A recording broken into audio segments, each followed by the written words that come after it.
Hi everyone, my name is Rich, and this is Rich Talks Records. This is episode number 6, and this is the second and final, for now, video about the band Love. In this video we'll be talking about their third album, the masterpiece Forever Changes, and their fourth album, For Sale. Actually, right now, I am Rich of the Future. Last week I filmed everything in one big block, but I felt like I did not do Forever Changes justice. Rich in the Past did a perfectly serviceable intro, talking a little bit about the context of this record. So right now we will throw it over to him, and I, Rich in the Future, will be back in a few minutes. So as for now, Rich from the Past, it's all yours. All right, so 7 and 7 was a top 40 hit, but it wasn't like Light My Fire huge. And again, I think that they just, they didn't play ball. I think that as radical as Jimi Hendrix was, I think Jimi Hendrix was more easily understandable. And there was a pop, especially from Chaz Chandler, there was a pop sensibility that was maybe grafted upon him that Love just didn't have. So, again, what was there a racial component to it? Yeah, like, I don't have the, slightest doubt about that. However, I think it's a combination of the two things. They just, they, and especially Arthur, just didn't play ball and were not sort of made for the record industry in that sense, or show business, just hyper artistic. So, Cantrelli and Snoopy leave the band. There is a lot of lore about how all of this was made and realized. I'm not really going to delve too much into that, and I'm not really going to delve too much into the band's interpersonal politics. There is, first of all, Pop Culture Graveyard already covered it as well in very informative and yet succinct fashion, succinct in a way that is apparently just fucking impossible for me to be. And then there is the documentary that you can find out on the YouTubes, though there's a commercial release of it, but I have never been able to actually find a copy. And that is the extremely well-made documentary Love Story. So you can find it. It's easy to locate. So, and it's absolutely worth getting because it got most of the members of Love kind of checked out in sort of Ramones-esque quick succession from each other. So, they managed to get, I think, pretty much everybody while they were still alive. And they have a lot of access to Arthur. So, I think, and there's also sort of like, it almost looks like a cable access kind of documentary of Arthur going through how the records were made in the 80s that's out there on YouTube. That is absolutely fascinating. So, for him, for everything about him being a mystical seer, and he was, again, it's where the spirit meets the body, or where the sky meets the land, because Arthur can be very down to earth and has seemingly an outstanding memory. So he can be really level-headed. He is of the sky and of the earth, and as a result of the universe, to paraphrase John Lennon. So he's a really interesting interview subject, and as elusive as he can be, both in lyrics and in interviews. When he feels like answering, he gives extremely cogent answers. And Johnny Echols is always a fascinating interview subject, so there's a bunch of stuff that you can find about him. So, enough said. Thanks, Rich in the Past. That was great. So the band entered into the studio. This was Arthur Lee and Bruce Botnick working together. And Arthur spent, I think, I want to say about 2 weeks with the arranger David Angel. So for the third album in a row now, they had a completely different template to work with, in the same way that Cantrelli and Snoopy brought a whole different set. And Stewart on drums to capo.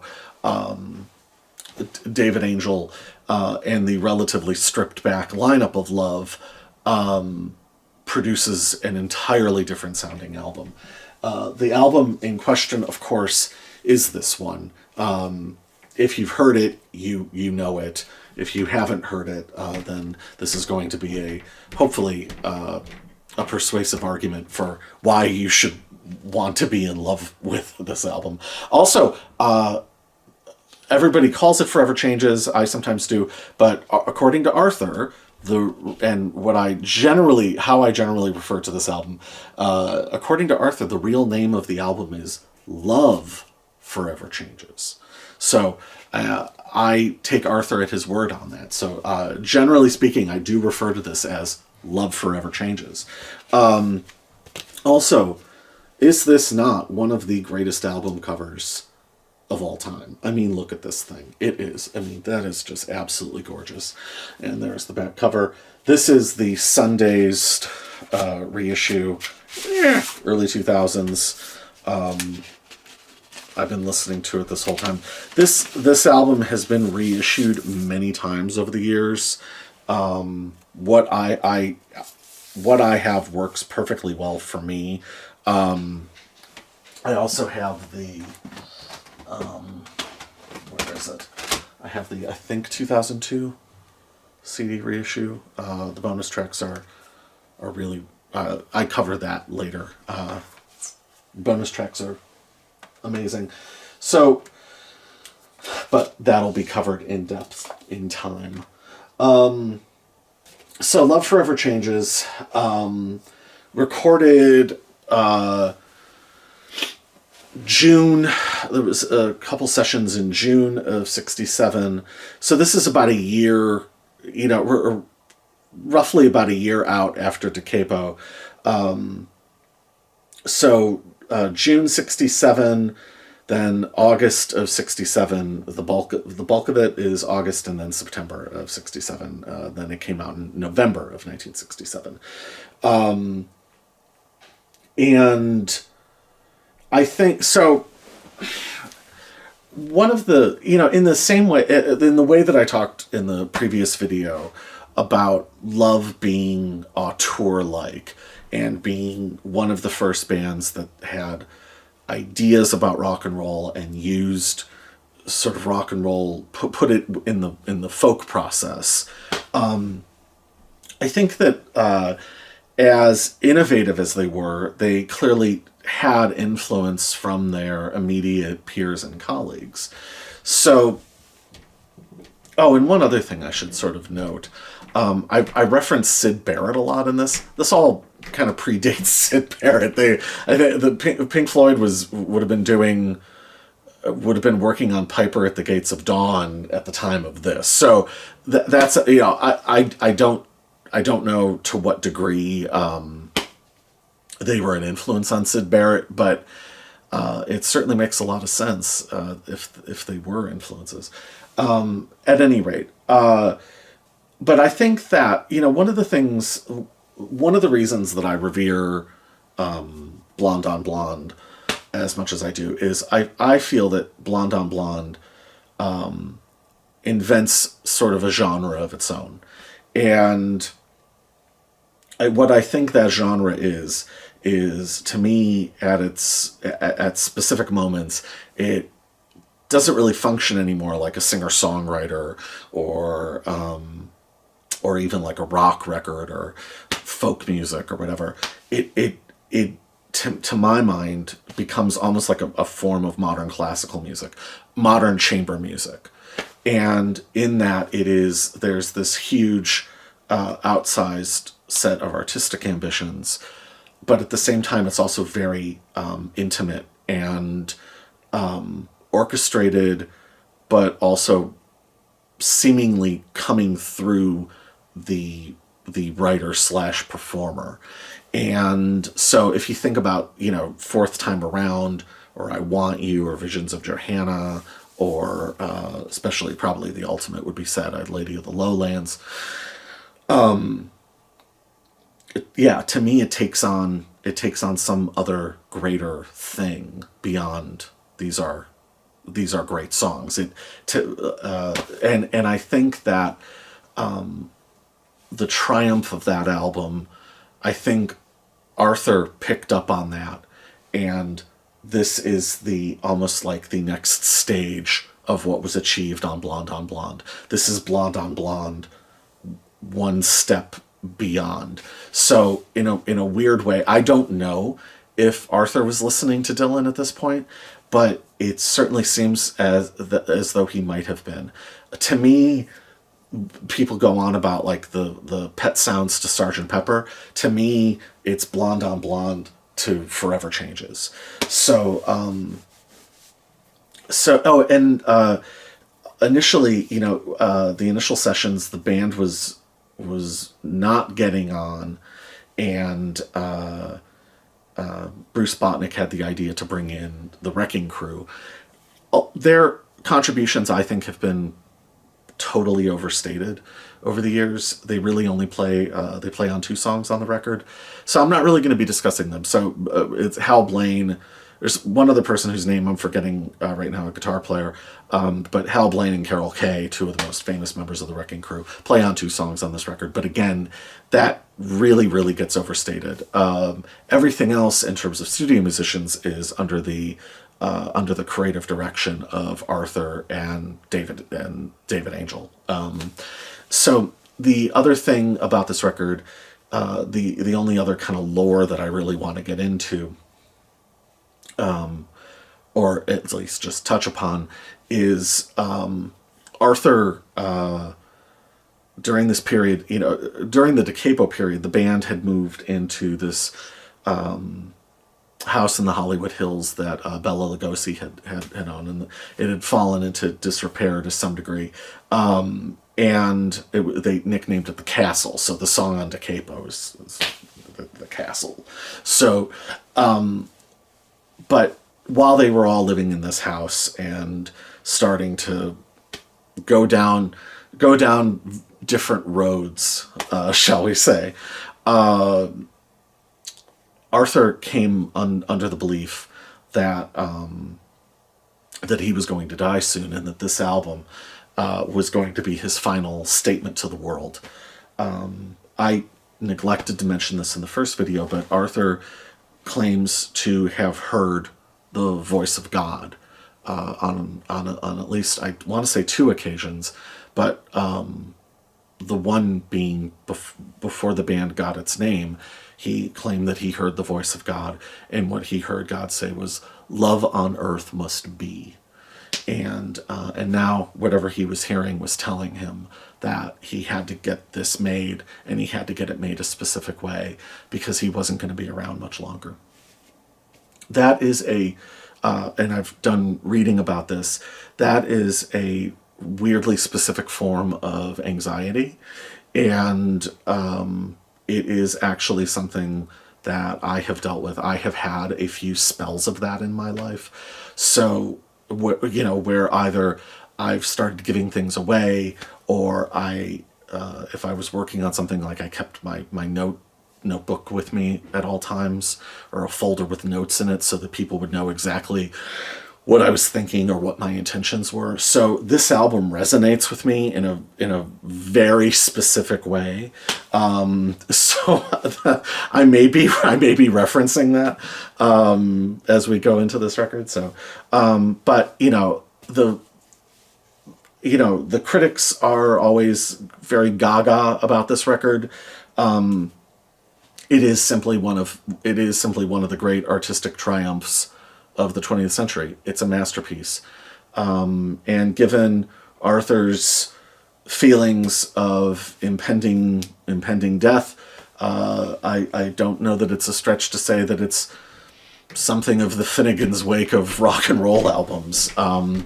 So it's a very multi-layered and complex and contradictory statement. So we shall now get into this incredible masterpiece of an album. So this album starts off with Bryan Maclean's song, Alone Again, or.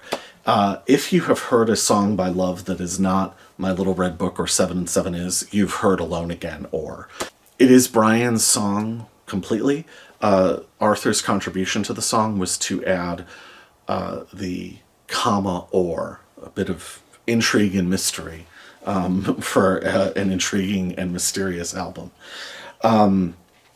So Alone Again, or, so when I talk about like chamber music, part of it is you have the strings, the David Angel strings, but this album is primarily acoustic, and so you have the strings on the stringed instruments, but also there's a lot of flowing arpeggios and interlocking acoustic guitars. So this is an album of strings. This is an album of intimacy, but delicately plucked strings throughout. It's kind of spanning the breadth of what you think of in terms of the sounds of stringed instruments. So Alone Again, or is sort of part flamenco. It opens with a very somber, contemplative, and you are immediately put into the universe of this album. It is somber and contemplative and dark and beautiful. I mean, this is by and large not a daytime album. The movie that this album is, or the novel that this album is, has scenes that take place in the day, but this is nighttime listening. This is nighttime thinking. These are nighttime thoughts. And Alone Again, or is maybe like the last traces of sunlight. The street lights are on. And beautiful double vocal from Arthur and Bryan. Absolutely gorgeous. Shadowy. And mysterious. And it's part flamenco, but part almost like if the Doors are sort of twilight carnival music, this is twilight mariachi music, like slowed down twilight mariachi music with this sort of flamenco guitar happening. And it's really unlike anything else you're going to hear. The lyrics are lighter lyrics, but there's so much shadow and so much atmosphere that overshadows the lyrics. There is an absolutely beautiful normally where a guitar solo or piano solo might be, there is an absolutely beautiful trumpet solo. So David Angel, I've been saying strings, but it's horns and strings arranged by David Angel. An absolutely beautiful trumpet solo to complement the flamenco guitar, and the strings supporting it. I mean, it's incredibly graceful. Unbelievably beautiful. I mean, it's like one of the most beautiful things recorded in the 20th century. I don't think that's overstating it. So yeah, it's a masterful song. And if you want to convince someone that this album is a work of genius, that song alone, that could be it. That could work. That could stand alone. If this album was going to have a standalone single, a Penny Lane, Strawberry Fields to the Sgt. Pepper, Alone Again or would be the obvious choice, I would think. But then we move on, and we move on to where we start getting into the real guts of the album. We start getting into Arthur's mind, and that is the second song. A house is not a motel, and so this is very much the one of the mental images that you can't help but have listening to this record is sitting in a bathtub alone late at night with maybe some candles lit, along maybe the floor or on the counter. And you're just, you've been staring at the tiles for hours, and kind of thinking through everything. And a house is not a motel. It drops you in media res, kind of in the middle of Arthur's rambling mindset, and you're in the house with him, and you're sort of, you're aware of what's going on in the world, and you care about what's happening in the world, but it's kind of all happening at a remove. You're looking at the world through a window, or through a television, or through other intermediaries. You aren't directly experiencing it. You are at a distance, and you have removed yourself. And this is a sort of a song of social protest or social observation, but incredibly removed. It's not a particularly orchestrated song, though it does share the same quietly hushed yet urgent drumming that comes in Alone Again, or it's one of the points where there is an electric guitar solo, and for such an album that eschews kind of all the trappings of rock and roll, it's interesting that the guitar kind of exists in its own subspace that is similar to, and this is not the last time I'll say this, it reminds you of Raw Power, where the guitar solos sort of leap out at very odd angles. The lyrics are absolutely incredible. I'll be quoting other lyrics at some point. I'll try to refrain from doing that too much.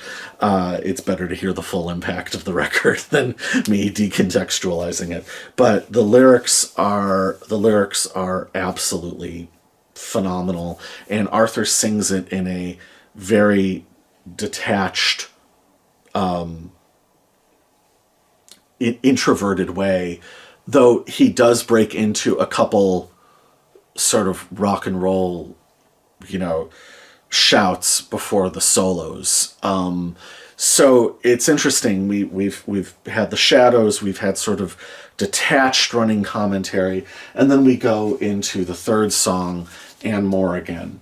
And Arthur sings. This is Bryan has two songs, so all of this is Arthur. Unless I'm specifically mentioning Bryan.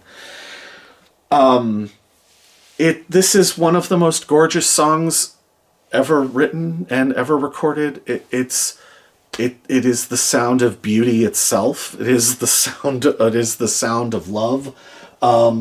Arthur is, so we had And More on the first album, so this is And More Again. Arthur sings it in an absolutely clear, delicate, spun glass falsetto that sounds like it could fall apart if it was pressed upon too harshly.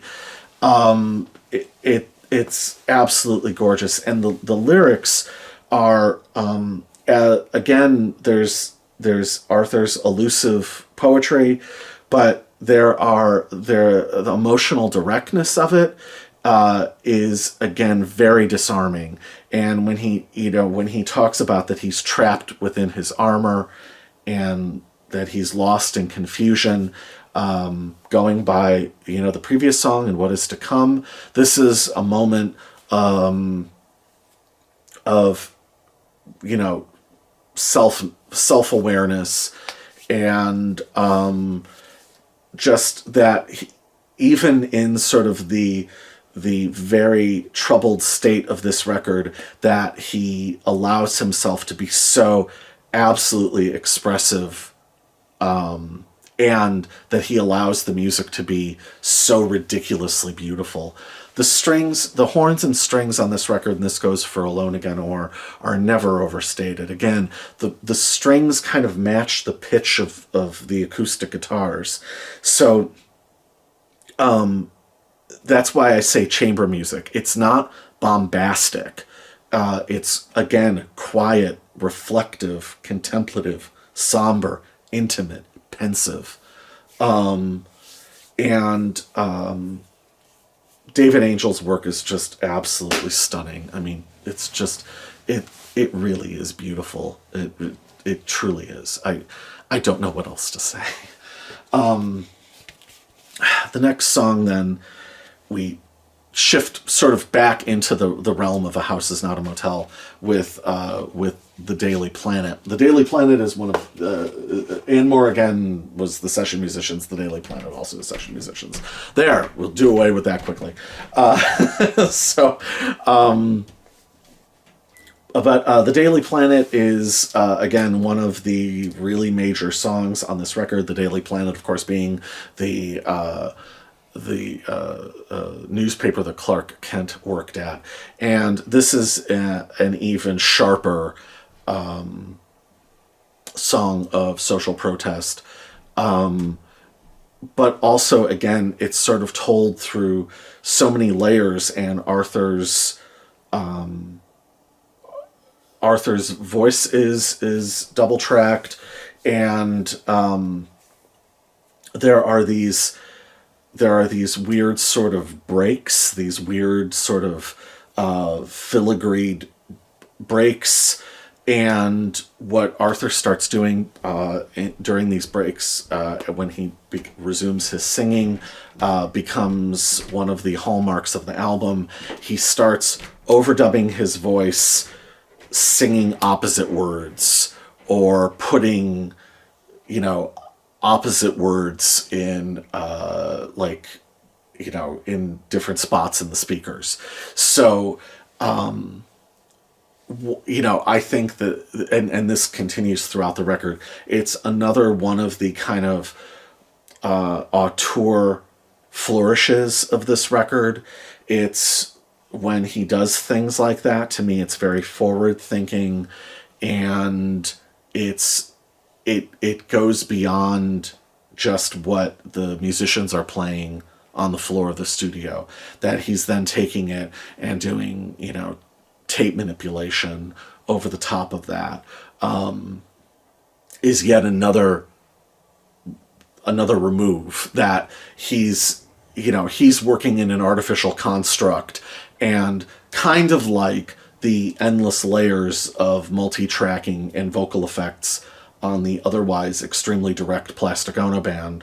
It's owning up to the fact that it's happening, that it's owning up to the fact that it's an artificial medium, without doing something, without an obvious wink to the camera. So it's a really intelligent, really interesting way of doing that, and especially in 1967. So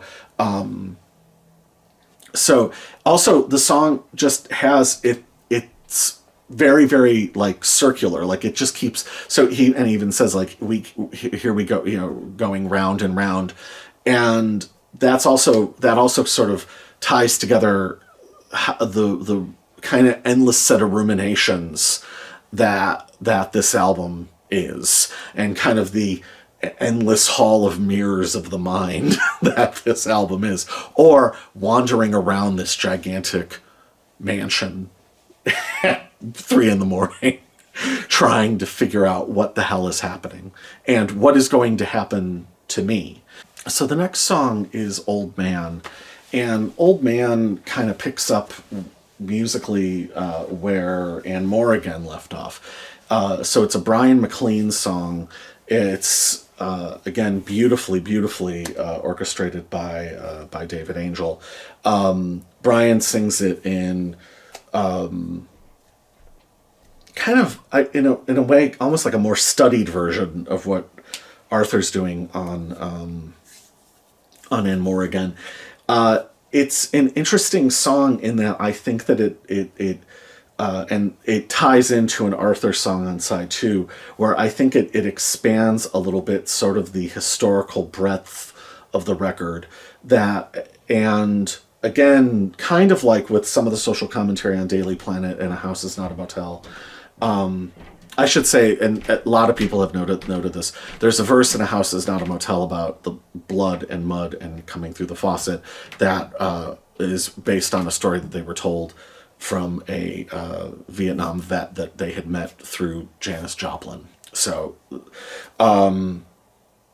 this is not a solipsistic navel gazing album, and I don't mean to paint it that way.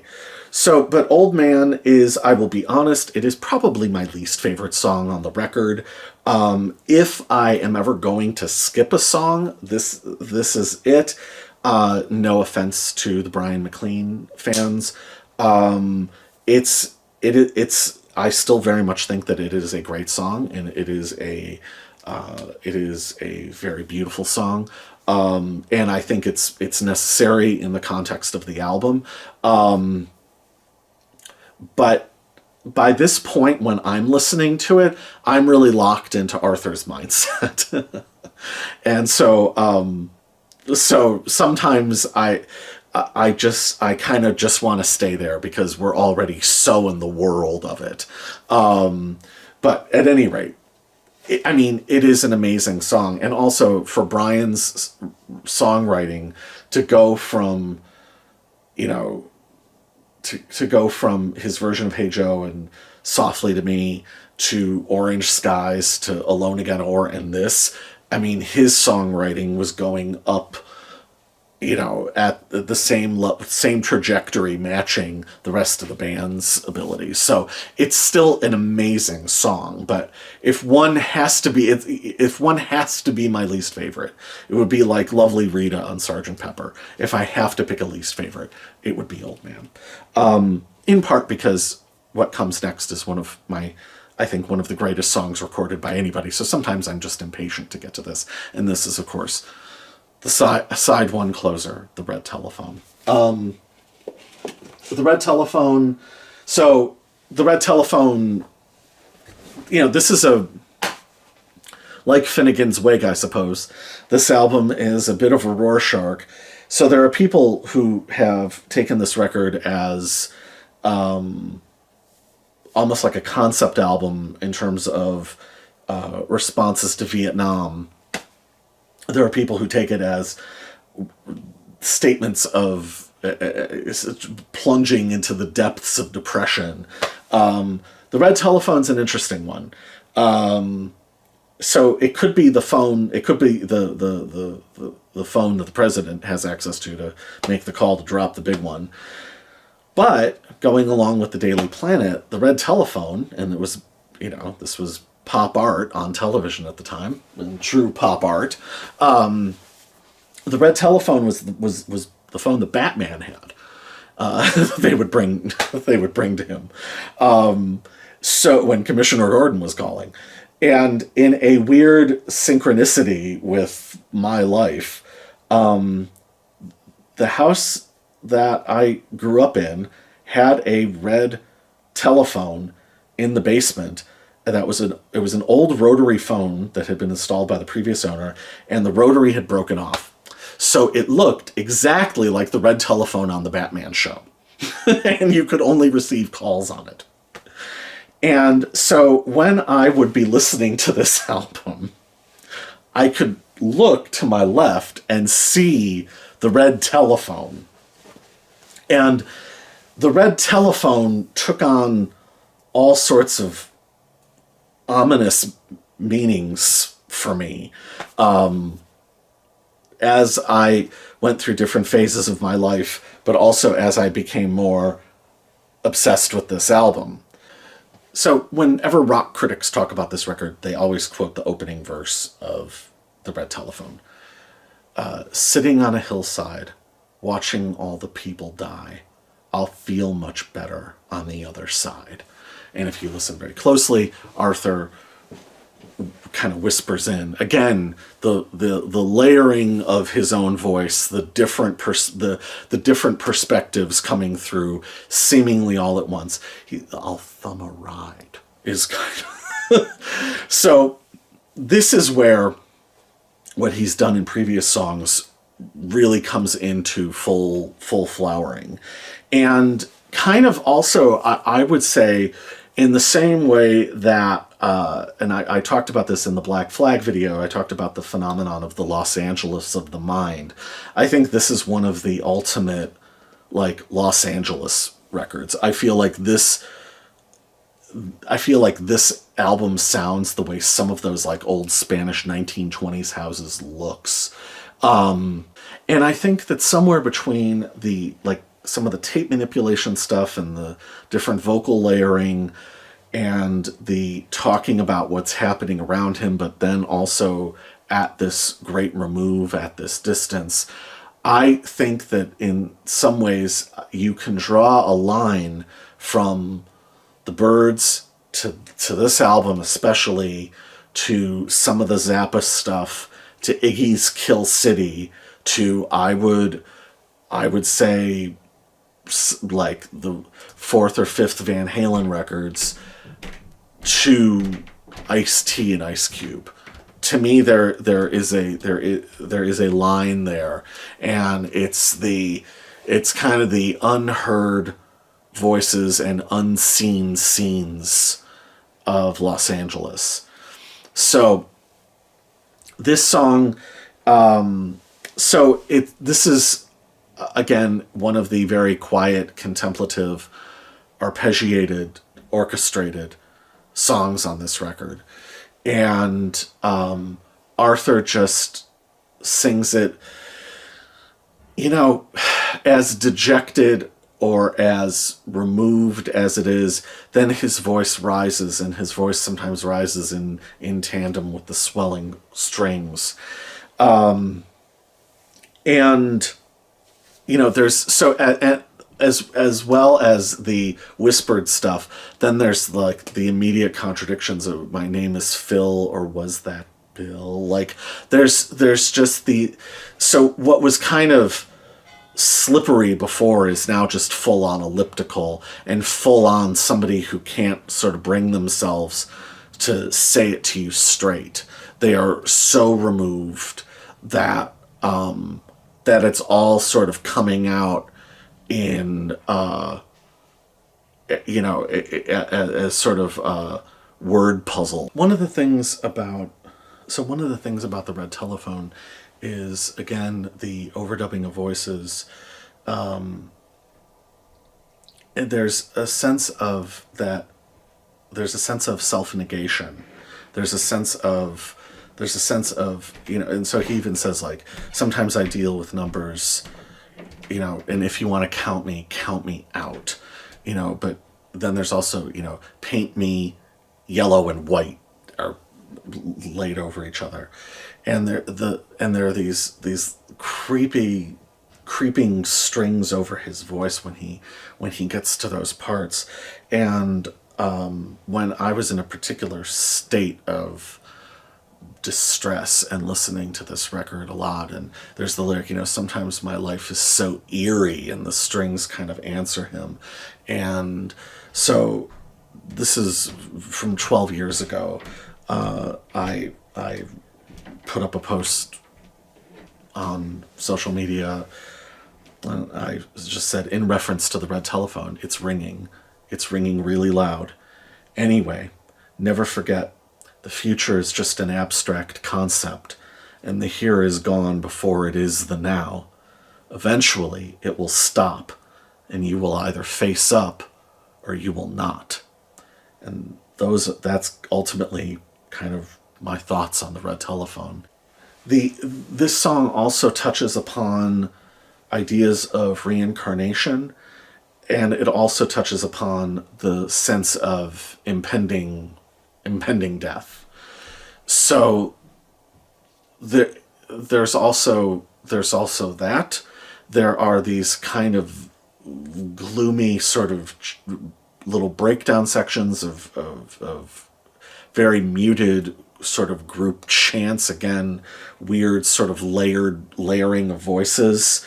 But then it kind of goes into this final section where Arthur starts sort of sing song, like monochromatic. They're locking him up today. They're throwing away the key, and I forget the movie that he quotes, but he just starts speaking, we're all normal and we want our freedom, and then there's these different muted voices saying freedom, and then there's what appears to be a vocal sample, with all of God's children got to have their freedom, but it's really quiet, and it happens during the fade out, so this odd inward song that appears to be one contemplating their end, somehow turns into this idea about freedom, and asking questions of what is freedom and what is liberty, and what are the limits of on my freedom, or of my freedom, or of my own humanity. So it's an absolutely incredible song, and that is how side one ends, with this long fade out. That is just, it's, wrapping up a glorious quizzical side of music that is just kind of unlike anything else that you're ever going to hear. And it's like Finnegan's Wake, or in the opposite way, because not as dense, but like it's somewhere between Finnegan's Wake and Pasolini's Teorema. I've ever seen that, and there's the same sense of, what is this? Where am I, and what is this? Yet you know exactly where you are, because you can see all of it, and you can hear all of it, and you can feel all of it. So then we get into side two. We flip the record over to side two, and I always get this wrong, so first song on side two, perfect balance against the first song on side one. Maybe the people would be the times, or between Clark and Hilldale. And this is where the album, so first of all, it's a much needed burst of light.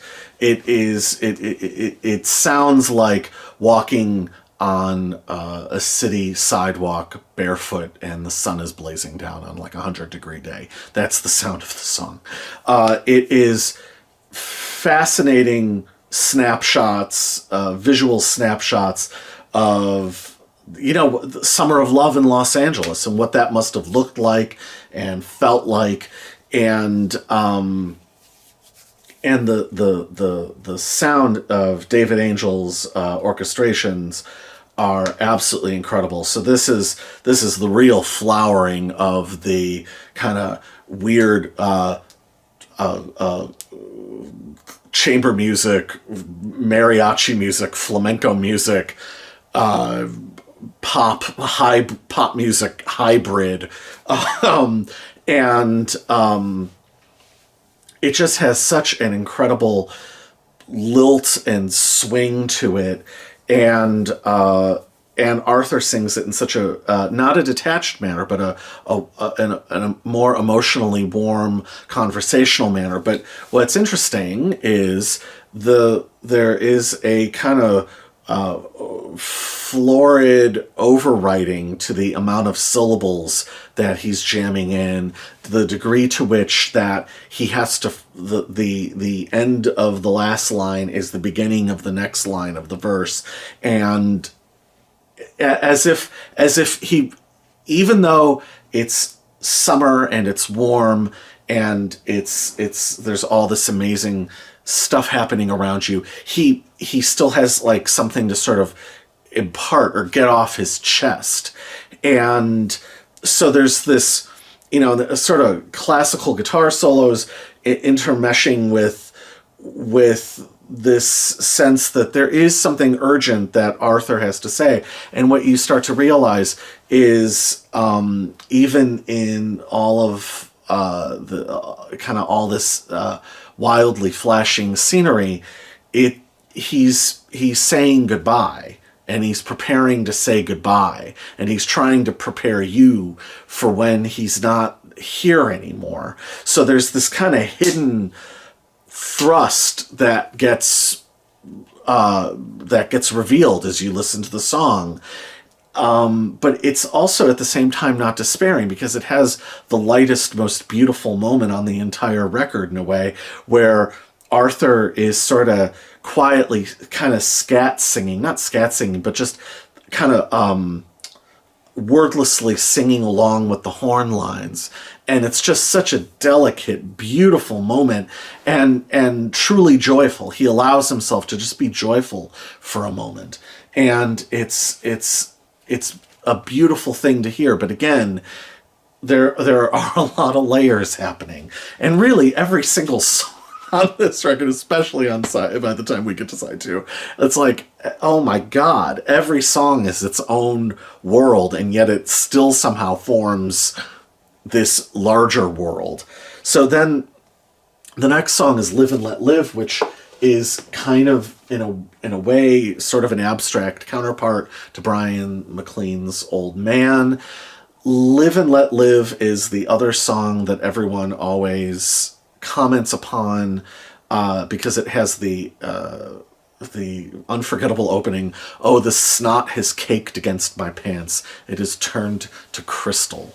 And what I think this song is about is, I think that parts of it, again, we have shifting perspectives happening, but I think some of the verses are sung from like the perspective of a plantation owner, or so somebody who owns slaves, and you're sort of dropped into this fever dream version of what it would have been to live there pre-Civil War.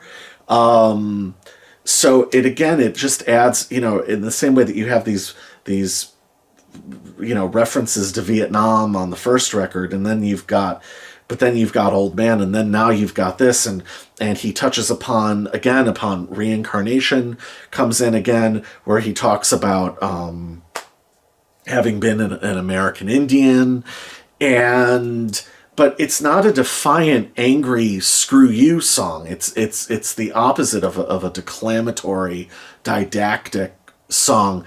It's resigned, because again, there's the sense that he's going away. So there's this sort of resigned section where he very delicately sings, you made my soul a cell.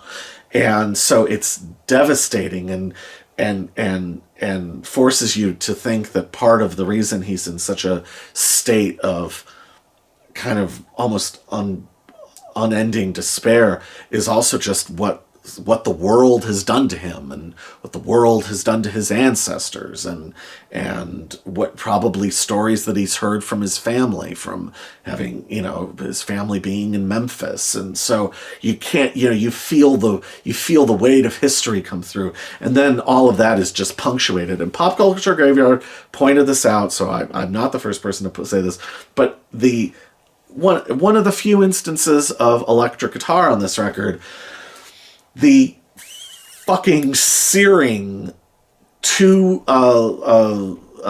guitar solos, a pair of solos, searing guitar solos, raw power James Williamson guitar solos that Johnny Echols lays out. And this is pre-raw power, and both of his guitar solos, like I said, they're kind of matching guitar solos.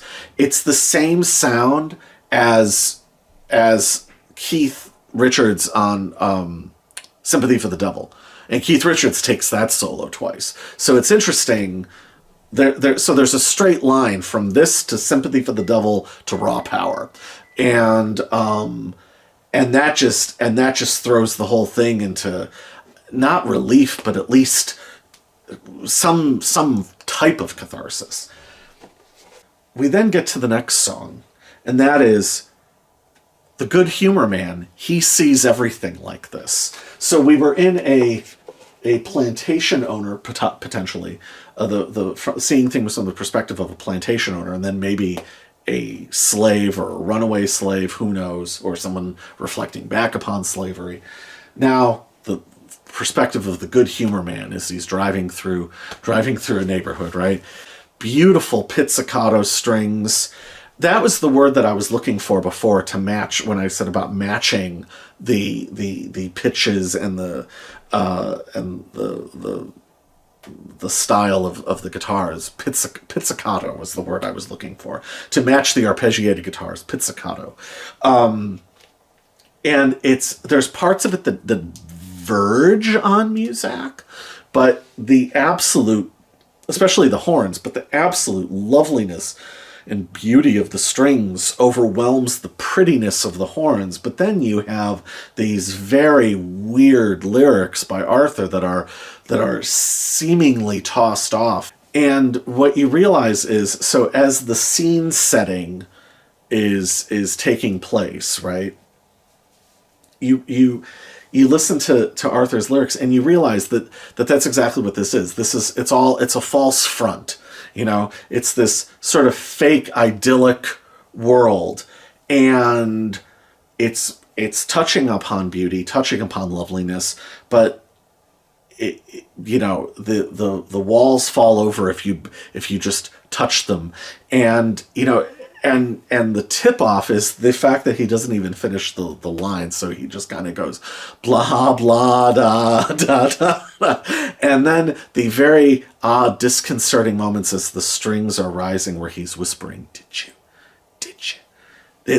so just little clues and indications that something is amiss. And then, where again a true, to me, again, auteur moment is the song is sort of going along, and it seems like it's going to reach its natural conclusion, and with that it goes into, like, it mimics like record jumping and like hardcore tape splicing, and it's super jarring, and the trumpet notes are all sort of just cut together in quick succession, and you realize, like, if in the movie of the record, that's everything falls down, all the false sets fall, the false fronts fall down, and the set is exposed, and everyone walks out of frame, and there's now just nothing, and there's like some smoke billowing up in the background or something, and that's it, song over. So the one song where you're like, this is nice. No, you don't. No, it doesn't give you that. And then the next song is Bummer in the Summer, which is the closest this album comes to outright rock and roll, but it's acoustic. It's acoustic and piano, acoustic guitar and piano based, and very kind of Dylan run-on sentence, but sung in a very cool, now by this point he would have recorded, but sung in a very cool Jimi Hendrix sort of fashion. Arthur and Jimmy, Arthur had kind of mentored Jimmy musically, but also certainly sartorially. So, was Arthur, I don't know, but I would have to imagine that Jimmy heard this and thought, used it as a further influence, because it's very, it's very crosstown traffic or something, but it's just, it's an amazing song. But if the song, given the emotional atmosphere of the last album, if the song is about let's say it's about, I don't know, but let's say it's about the titular Stephanie from the last record, well, what you kind of realize is, as he's saying goodbye, he's giving that up too. He's saying, like, I ain't got no papers on you. And then he even says, I ain't got no papers on myself. There's a beautiful kind of rollicking, almost country music solo. And it is one of the lighter moments on the record, but again, kind of in the same way that The Old Man sets up Red Telephone, this sets up the final epic on an album filled with epics. You set the scene. it has kind of every element of, so it's almost 7 minutes. It is the grand conclusion of this record, and it is the elements of kind of all of the songs at once. Incredible orchestrations, more robust than they have been previously, and and the brass is beautiful, and but it begins with, again, very kind of delicately picked acoustic guitar, and again Arthur is kind of just is ruminating, and it seems like it is a more of like a relationship song, but then it goes off in these other directions, and again it touches upon generation gaps, it touches upon war, it touches upon morality, it touches upon, spirituality. There are there so it very quickly goes beyond any idea that it's about a relationship, unless it's his relationship with the human race or his relationship within himself. There's so the last album had a brief reference to Norwegian Wood. This has a brief reference to the Beatles' "Love You Too," but also, and really in a very resonant way, Howlin' Wolf's "I Asked for Water," referenced, I think, to great effect. And and there are these breaks where the strings are absolutely beautiful, and Arthur's singing it directly, and not there's not a sense of persona or role playing. And then there is sort of it's going along, and then there's kind of this string interruption. And I don't know what the musical term would be, but it's this sort of grand swoop of an interruption. And with that, the brass comes back in, and it's playing slow but insistently, and there's a complete tempo shift. And if you want, you could look at it as a funeral march, you could look at it as the march, or you could look at it as the decision to try to carry on. It's up to you. It's your Rorschach. It's whatever you want Finnegan's Wake to be in this instance. That's what it is. But, it's interesting because Arthur is kind of ruminating on life and his life. And, he says some incredibly beautiful things, like, the time that I've been given such a little while, and the things that I must do consist of more than style. And so as he's dealing with himself, he can't sort of help but the sort of bitterness or anger or sadness in him can't help but sort of, and for every happy hello there will be a goodbye, and there will be time for you to put yourself on, right? And then that goes, and then by the next time he comes around to that part of the song, and for everyone who thinks that life is just a game, do you like the part that you're playing? So, you can sort of see his emotional process happening. And the other thing that occurs during the second half of the song is there are these sort of breaks with, these sort of vibrating strings, and, kind of like distant memories, like ever more distant memories, that are very kind of briefly touched upon. And then we sort of go back into what is potentially like the funeral march, but it's not a funeral march in that it doesn't, this isn't hitting you over the head with its like wall of sound or something. It feels, it's very quiet and sad and solemn, and it's like the equivalent of someone singing Amazing Grace at a funeral. Like it could be pretty, it can be beautiful, but it sort of can't escape its context.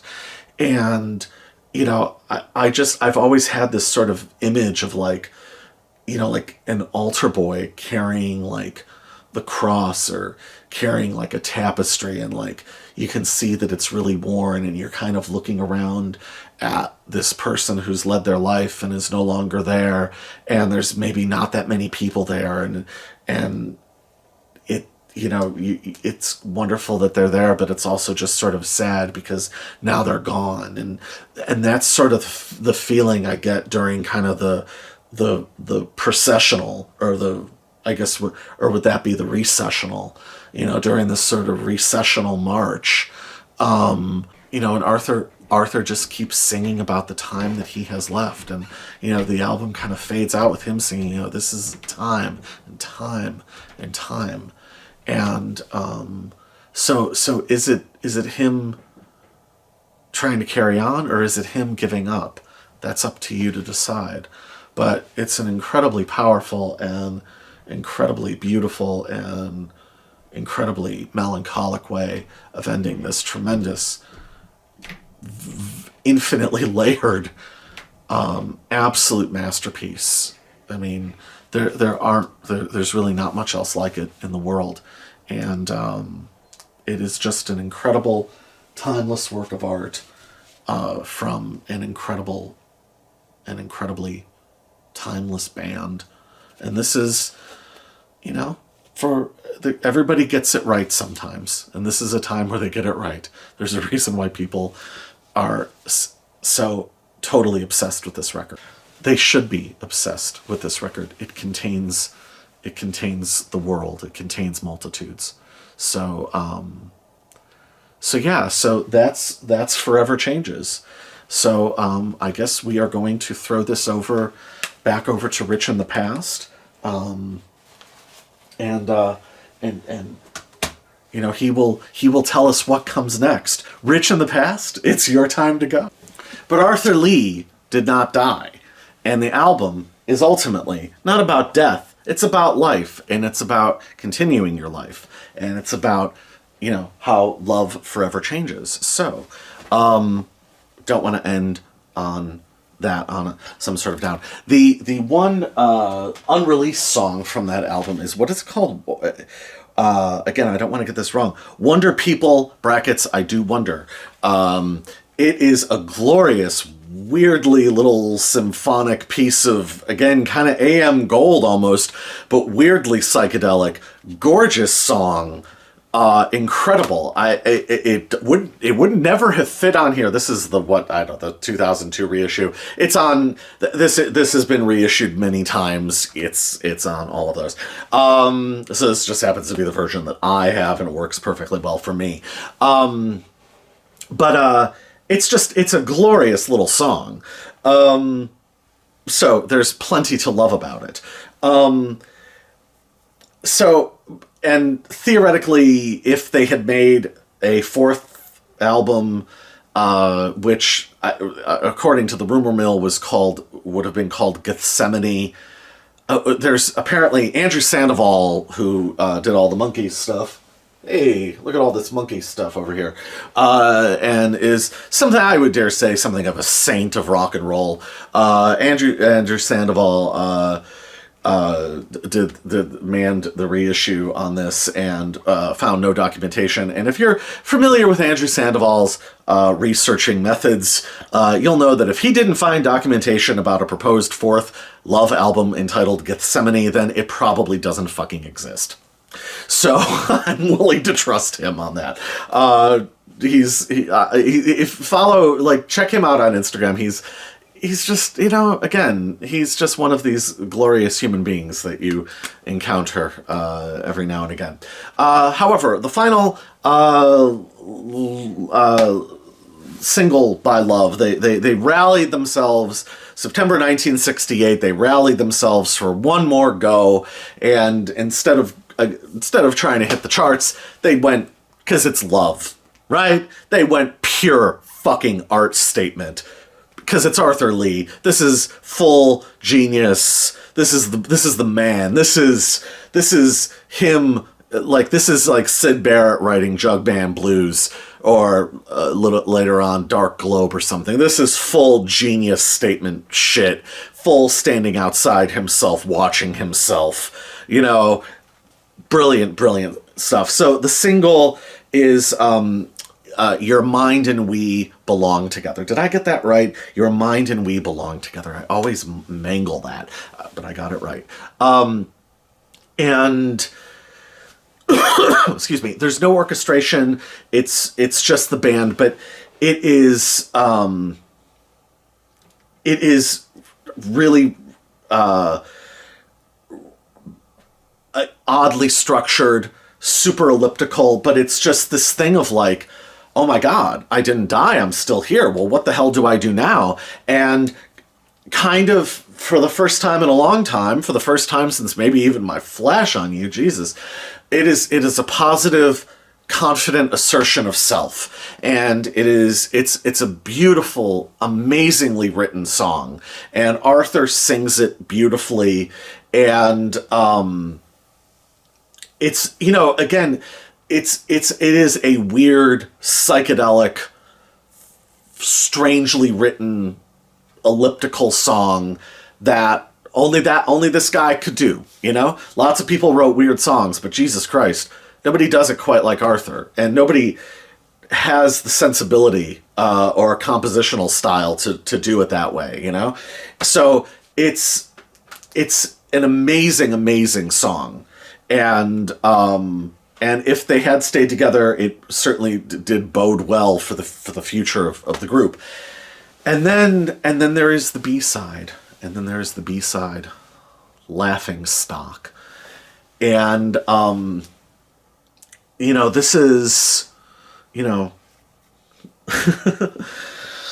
Laughing Stock, if Your Mind and We Belong Together, is him assessing himself sort of through the lens of time, and assessing himself and his state of being. Laughing Stock is him assessing the band, and the band that shall very quickly not exist any longer.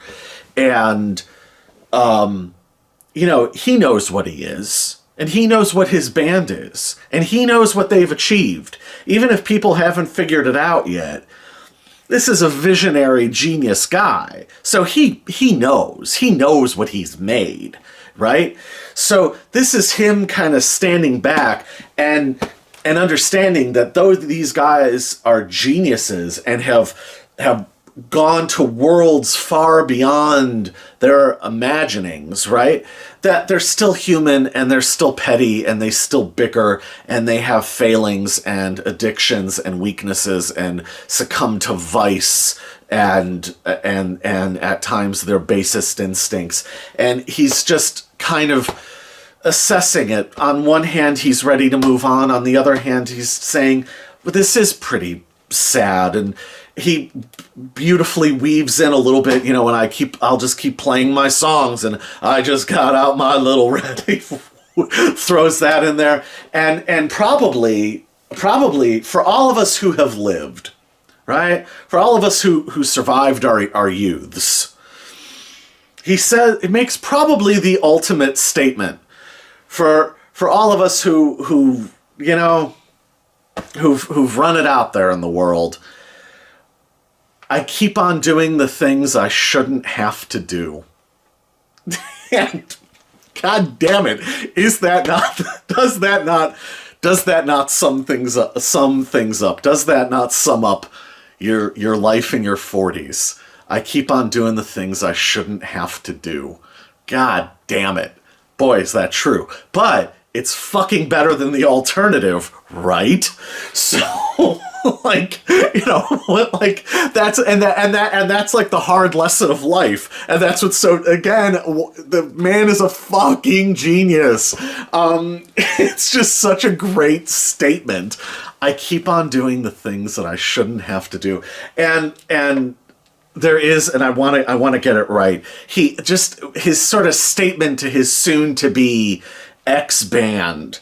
And boy, is this true, right? I keep on building my hopes, and you keep tearing them down. What is this going round? Aren't we supposed to be like history? Because he knows what he is, and he knows what they've done. He knows. Arthur's a very, very brilliant man. He knows. Brilliant, brilliant stuff, right? Standing in one point in time to assess all of time. Brilliant. Visionary. A seer. A true seer. Right? So, that's the original lineup of Love. They break up. Because I think they were pretty much on their last legs anyway. Oh, Jesus, how could I forget? One thing about Your Mind and We Belong Together. God damn. Fucking, 7 and 7 is being proto-punk or proto-heavy metal, whatever. At the end of that song, Johnny Echols, I salute you, sir. Johnny Echols lets loose with one of the most fucking ripping, badass guitar solos in the history of rock and roll. He shreds the whole goddamn thing. It is a statement. It's the epilogue of the entire band. It could be an epilogue of the LA scene itself. He just tears it up. Amazing solo. And what kind of, between that and Laughingstock, and that's like, what a fitting end. And that's the other thing, is Laughingstock just kind of, it opens with this like really weird off-kilter group chant, and that's almost parody, and then it ends with the band just lurching to a ever more chaotic, ever more kind of half chaotic, half disinterested hovel that the thing just kind of falls over on itself. And yeah, they all just kind of seemingly toss their instruments off and walk away going, what the hell was all that? And, that's how it is sometimes in life. And, you find yourself wondering, what in the fuck was all of that all about, right? So that is the saga of, that's the story of, that's the glory of Love. And, but the band in a different form existed. And we'll get to that right now. All right, so a year after the Your Mind and We Laughingstock single came out, in September 1969, the fourth album, with a completely reconstituted lineup, Love for Sale, as in four, as in their fourth album, came out. And the final album on Elektra Records. The band had recorded, they still had one album left on the contract. Forever Changes, though it did well in England, was not a commercial success in America. Again, not helped by the Arthur's complete seeming indifference to record promotion. So he formed a completely new version of Love. I want to get, there's a couple different people who play on this, but I want to get the names right. Jane Donnellan on lead guitar, Frank Fayed on bass, and George Saranovich on drums. There's a couple other people who play on the record as well, but they recorded 3 albums of material and submitted all of this to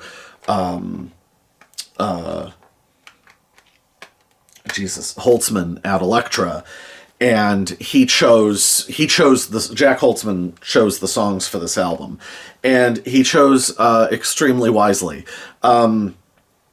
So, Love for Sale it's a completely different band. It's a completely different ethos in a lot of ways, but I think that it's still very complementary to Love.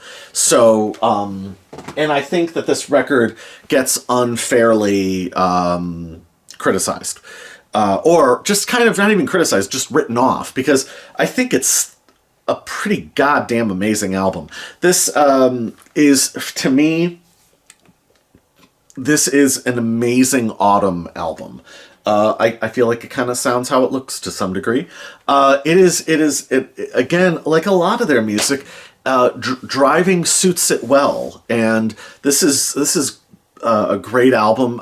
It's great for late night listening, but it's really good for early morning driving in autumn, looking at all the trees, driving through kind of a maybe sort of a country area or rural area. It's beautiful, and kind of, I don't know, kind of in the same way that, seeing all those colors out of a similar color palette, that's sort of how the tones and sounds and feel of this record all sort of blend together. So the album begins with August. August is an absolutely phenomenal song. I don't know how anybody could write Love off after this. If he didn't call it Love, maybe, I don't know, if this was the first Arthur Lee solo album, which in effect it is, but it's just an absolutely gorgeous, it almost, I want to say early Santana-ish kind of, beautiful shifting tempos, very, very, very beautiful, simple, meaningful lyrics from Arthur about a relationship. Could be romantic, could be a friendship, but just gorgeous. And the guitars meshing over themselves, and then the way the band builds, the drumming is amazing. There is kind of a bit of a Mitch Mitchell-ish, that sort of Mitch Mitchell, Ginger Baker, Keith Moon triumvirate sort of feel to some of the drumming, but in a really beautiful, fluid way. And the guitars, I mean, if you're somebody who likes sort of like rock music, like kind of, straight ahead rock and roll, this might be the record for you. This might be the one that does it for you, because it fucking rocks in a way that they hadn't really before, and just in a fantastic, beautiful way. That, while rocking, still feels sort of homespun or handmade, and it's just an absolutely beautiful song. Then Your Friend and Mine, Neil's song, gorgeous, kind of laid back, almost like pre-Maggie May feel. It's just an amazing song about relationships, and Arthur sings it beautifully. The lyrics are, again, simple, direct, and very meaningful, and it's a beautiful, beautiful song. And then there's I'm With You, which sort of takes August and goes even further. I feel like this is the most autumnal, or almost like early winter, and the vocal, the kind of whispery vocal harmony throughout the whole thing, and the shifting guitar textures and the drumming underneath it. Again, just beautiful. And it's one of those songs that you find yourself thinking about all the time after you've listened to this album, and you can't wait for it to come back on when you play the album again. It's just, it's beautiful. Again, you notice a theme here. Then we have Good Times, which is more slightly conventional. It starts off sort of jazzy, and it sort of has jazzy sections, but it's really kind of a big scream along or yell along chorus that in Arthur's hands sort of takes on the effect of Iggy singing I'm All Right.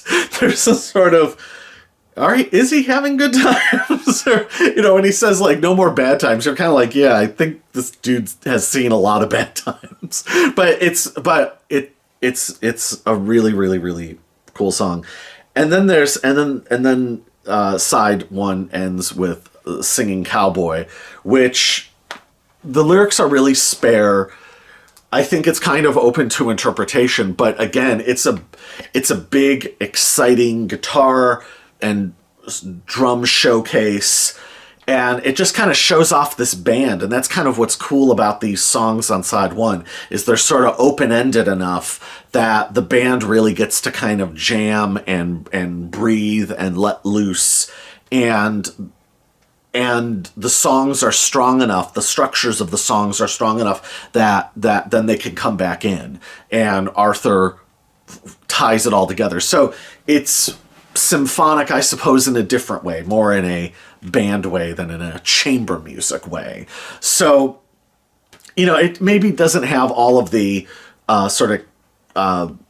level of cohesion or multi-layered complications and intrigue as some of the early albums, but it's just a really beautifully realized, fully realized album that succeeds completely on its own terms. And I just don't know how one could not like if you like rock music, especially rock music with really interesting rhythmic structures and just the sound of great musicians playing greatly together. I don't know how you couldn't love this record.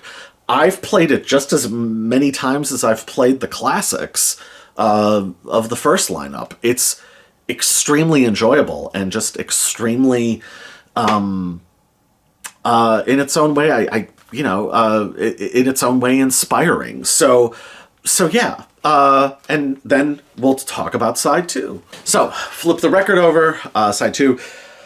First song is Dream. It's a little lyrically slight. However, it is melodically great, and the guitar hooks are absolutely fantastic on it. I get why he would call it Love, because it is a band record in that sense, that they really are playing as a band and doesn't really feature him specifically as like a lead vocalist. But